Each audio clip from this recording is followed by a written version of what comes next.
আসসালামু আলাইকুম। নতুন সময় থেকে আমি আবার হাজির নতুন কিছু নিয়ে। আজ দেখাবো ব্ল্যাক ফরেস্ট কেক। তো প্রথমে হচ্ছে আমি 2টা ডিম বিট করে নিব। ডিমের মাঝে আমি চিনি দিয়ে নিব। আমি সাথে সাথে চিনি দিব না বা একবারই চিনি দিয়ে দিব না, আমি ধাপে ধাপে চিনিগুলো 3টা ভাগে আমি দিয়ে দিব চিনিটা। তো আমি এখানে বিট করে নিব যতক্ষণ পর্যন্ত একটা ডিজিট বা সংখ্যা লিখতে লিখতে গেলে যে স্পষ্ট বোঝা না যায় ততক্ষণ পর্যন্ত আমি বিট করে নেব। এখানে ভ্যানিলা অ্যাসিড দিয়ে দিচ্ছি, আমি দিয়ে দিচ্ছি তেল।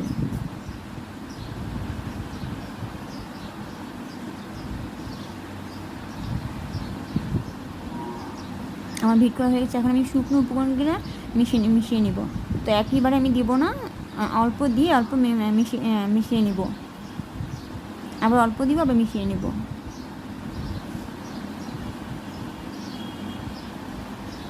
সম্পূর্ণ সুন্দর করে যতটা আস্তে মিশানো যায়। এখন একটু ফয়েল পেপার দিয়ে আমি এটার মধ্যে সম্পূর্ণ ঢেলে দিব।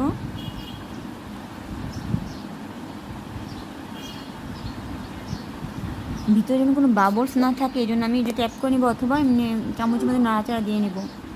আপনারা ট্যাপস করতে পারেন যেমনটা আমি করতেছি।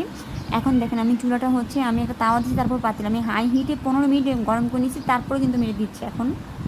এখন আমি সর্বোচ্চ 20 থেকে 25 মিনিট রাখবো। তো খুব বেশি সময় লাগে না, অনেক সময় 8 বছর হতে পারে। এখন তারপরে দেখেন আমি অনেকটা বাড়িয়ে দিছি। আমার অবশ্য 20 মিনিট লেগেছে, সেক্ষেত্রে আপনার হয়তো একটু কম বেশি হতে পারে। এখন দেখেন মাশাআল্লাহ কত সুন্দর হয়েছে।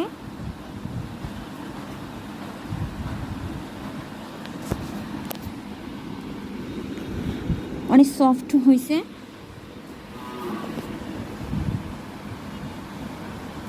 এটা হচ্ছে একদমই একবার আমি ঠান্ডা করে নিছি, ঠান্ডাটা ছাড়িয়ে নিছি, একদমই ঠান্ডা ছিল না এটার মধ্যে।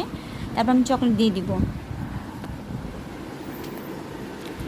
যারা শুধু চকলেট দিয়ে এটাতে গানাশ তৈরি করতেছি আমি, যারা গানাশ তৈরি করবেন শুধু চকলেট দিয়েও কিন্তু গানাশ তৈরি করা যায়। আমি সেক্ষেত্রে একটু হুইপ ক্রিম ব্যবহার করেছি, যেহেতু আমি যাদের জন্য কেকটা তৈরি করছি তারা খুব একটা মিষ্টি খেতে চায় না বা পছন্দ করে না, বা আমার নিজের সাথে পছন্দ না, এই জন্য আমি একটু কম দিছি হুইপ ক্রিম দিয়ে, বাকি চকলেট দিয়ে দিচ্ছি। এখানে আমি হুইপ ক্রিম বিট করে নিব। আর আমার চ্যানেলে নতুন অবশ্যই সাবস্ক্রাইব করে বেল আইকন টিপতে পাশেই থাকবেন, লাইক শেয়ার কমেন্ট এটা একটু করে দিন।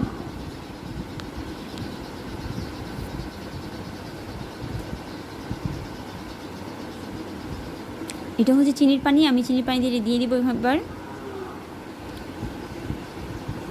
এখন এটা আমি হুইপ ক্রিমটা মাখিয়ে দিয়ে দিব এটার মধ্যে সুন্দর করে।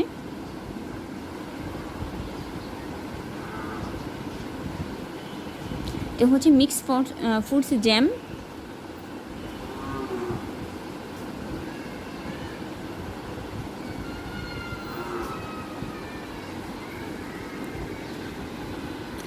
আমি এখন আবার সেমভাবে পুরোটা কমপ্লিট করবো। আমি এটাকে আসলে অনেকেই দেখেছি ইউটিউবে আইসক্রিম বা কিছু শেখার জন্য আমি দেখতে চাই, কিন্তু আসলে ওরা পুরোটা নির্দিষ্ট যে পরিমাপটা সঠিকটা বলে না।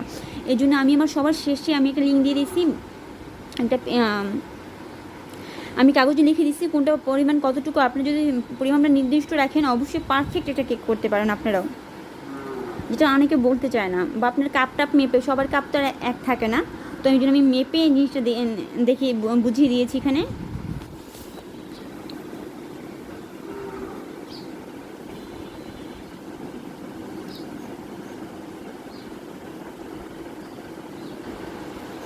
আর ব্ল্যাক ফরেস্ট কেকটার উপরে অবশ্যই ক্রিমটা সাদা হয়। আমার যেহেতু এটা পার্সোনালি ছিল সেই জন্য আমি সাদাটা করি নেই, তবে অবশ্যই আপনারা সাদা করে নেবেন, যেহেতু আমি একটু ডিজাইনটা করার জন্য কিন্তু এটা আসলে একটু আমাদের জন্যই আমরা এটা করে নিছি। এখন দেখেন ওই ইয়েটা আমি একটা পাইপে ঢুকিয়ে প্যাকেটে ঢুকিয়ে এটা কিন্তু আমি ডিজাইনটা করে নিছি। খুব সহজ একটা ডিজাইন।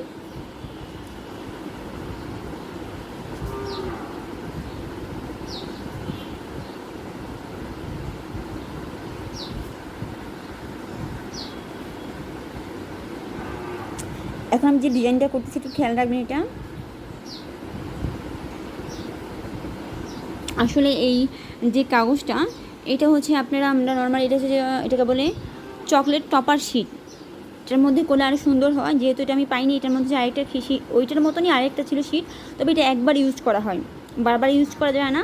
আর চকলেট যে টপার শিট এটা বারবার ইউজ করা যায়, বিভিন্ন আইটেম বিভিন্ন ধরনের জিনিস তৈরি করা যায়।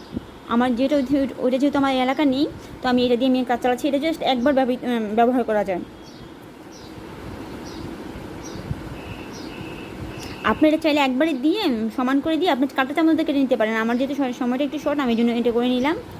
আর এটা আমি এভাবে রেখে এটার মধ্যে দিয়ে ফ্রিজে রেখে দেবো, যা শেপটা আনার জন্য। আমি এটা ফ্রিজে রেখে দেবো 20 থেকে 30 মিনিটের জন্য।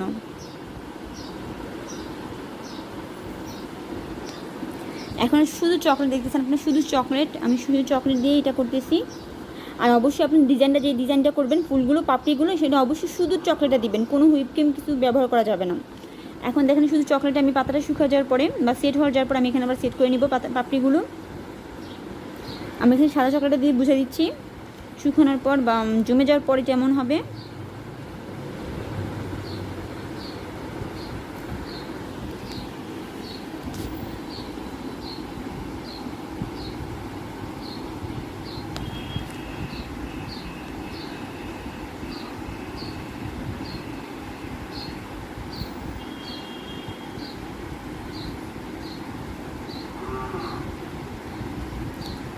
আমি এখন জিগজ্যাগ ডিজাইনটা করে নেব এখানে।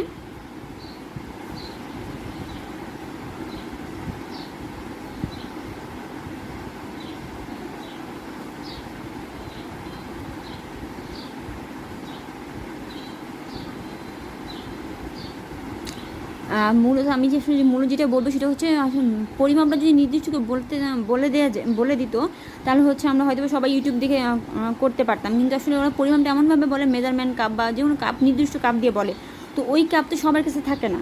তো আমার মনে হয় যে ওয়েট মেপে যদি বলা যেত, যে আমি ওয়েট মেশিনটা মেপে কিন্তু আমার জিনিসটা কোনটা কোন গ্রাম লাগছে, 10 গ্রাম কোনটা লাগতেছে কোকো পাউডার, আমি যে সম্পূর্ণ কিন্তু একদম কাগজে লিখে দিয়েছি শিটের মাধ্যমে, যেটা থেকে সম্পূর্ণ যদি আপনি ওইটা দেখে সম্পূর্ণটা করতে জানেন, সম্পূর্ণটা ফলো করবেন, এত সুন্দর কেক হবে যে আমি নিজেও আসলে বলতে পারবো না। আপনি তা দেখতেছেন।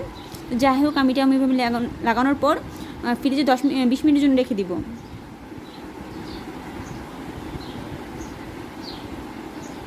20 মিনিট পর ফিরে আসলাম, দেখেন কত সুন্দর হয়েছে এটা।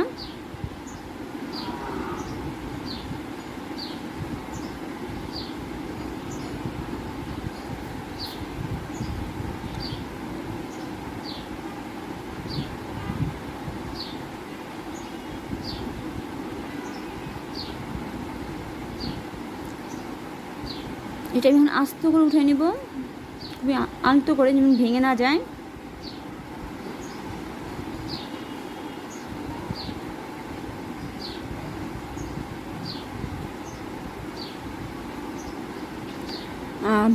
ব্ল্যাক ফরেস্ট কেকের যে সাদা হুইপ ক্রিমটা ব্যবহার করা হয়, শুধু সাদা যে জিনিসটা থাকে ওটার মধ্যে কিন্তু আরও বেশি সুন্দর লাগতো দেখতে, জিনিসটা ফুটে আসতো।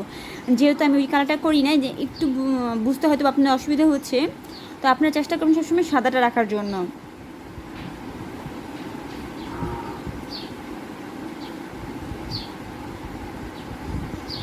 উপরে আসলে চকলেট দেওয়া যেত, আমি আসলে চকলেট ওইভাবে দিই নেই, জাস্ট আমি এটা হচ্ছে ফুল বানিয়ে তৈরি করে দিয়েছি, আমি চকলেটে দিই ফুলটা তৈরি করলাম। আজকে এই পর্যন্ত, আল্লাহ হাফিজ।